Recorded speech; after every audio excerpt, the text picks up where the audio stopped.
उद्धव ठाकरेंनी त्यांच्या काळामध्ये मराठ्यांसाठी केलेलं एक काम दाखवावं आणि मग आमच्यावर बोलावं, फडणवीसांचं आव्हान. उपमुख्यमंत्री अजित पवारांनी मराठा आंदोलकांच्या वाहनांची माहिती घेतली. आतापर्यंत किती गाड्या आल्या आणि किती गाड्या येणार याबाबत अजित पवारांकडून विचारणा.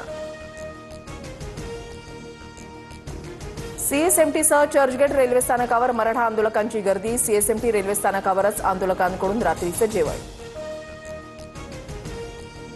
आमदार खासदारांनी घेतली जरांगेंची भेट. आमदार प्रकाश सोळंके, संदीप क्षीरसागर, भास्कर भगरेंसह बजरंग सोनावणे, बंडू जाधव, ओमराजे निंबाळकर आणि अभिजित पाटील जरांगेंच्या भेटीला.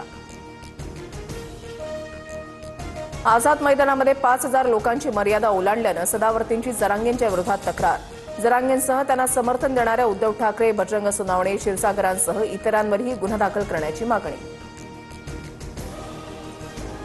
नागपुरात उद्यापासून ओबीसी महासंघाचं साखळी उपोषण. मराठा समाजाला ओबीसीतून आरक्षण न देण्यासाठी रोज सकाळी 10 ते 3 वाजेपर्यंत साखळी उपोषण करणार. बबनराव तायवाडेंची माहिती.